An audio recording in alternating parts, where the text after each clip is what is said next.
प्यारे बच्चों, कैसे हैं आप सब। आशा करती हूँ आप सब अच्छे होंगे, स्वस्थ होंगे। स्वागत है आपका इस कक्षा में। आइए आज हम करते हैं हिंदी का पाठ 3, विवाह की खुशी। पाठ परिचय। इस पाठ की विधा को चित्रकथा यानी कि कॉमिक्स कहते हैं। ये वार्तालाप शैली में होती है। यहाँ आप कुछ पशु पक्षियों के स्वभावों के बारे में जानकारी प्राप्त कर सकें। तो आइए इसे पढ़ें।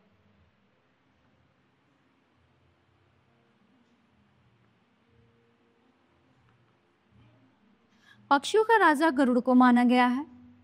हंस भी एक ऐसा पक्षी है जो बहुत शांत सफेद रंग का एवं सफाई पसंद करता है। हंस की एक सुंदर पुत्री थी, उसका नाम शिवांगी था। शिवांगी बहुत सुंदर थी। हंस ने सभी पक्षियों की सभा बुलाई और उससे शिवांगी के स्वयंवर की बात की। तो चलिए शुरू करते हैं। क्या कहता है वो। मित्रों, आज मैंने आप लोगों को अपनी पुत्री शिवांगी के स्वयंवर के लिए बुलाया है। मेरी इच्छा है कि जो शिवांगी से विवाह करने की इच्छा रखते हैं वे अपने अपने सर्वश्रेष्ठ गुणों का प्रदर्शन करें, जिससे शिवांगी प्रभावित होगी। ओके, और उससे मैं उसका विवाह करूंगा। क्या आप मेरी बात से सहमत हैं? तो सब क्या कहते हैं? हाँ, हम सबसे पहले कौवे की प्रतिभा देखना चाहेंगे। हाँ हाँ, सहमत है। तो कहते हैं, सब कहते हैं हाँ हम सहमत हैं। तो वो कहते हैं सबसे पहले हम कौवे की प्रतिभा देखना चाहेंगे।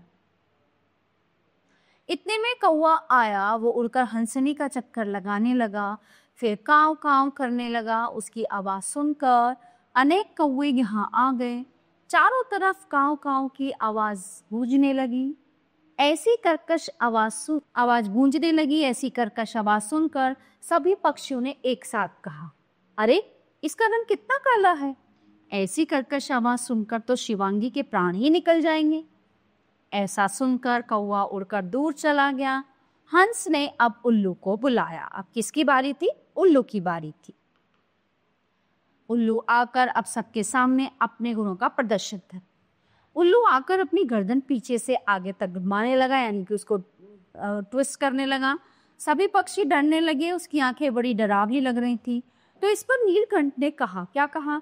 जब इसे देखकर हम तब डर गए तो बेचारी शिवांगी का क्या होगा? तो सब कहते हैं हाँ ठीक बात है। ये सुनकर उल्लू उड़कर पेड़ पर बैठ गई। अब हंस ने मुर्गे को बुलाया। मैं सुंदर कलगी और पूंछ वाले मुर्गे को आमंत्रित करता हूँ कि वो आकर अपने गुणों का प्रदर्शन करे। तो मुर्गा कहता है हाँ हाँ क्यों नहीं।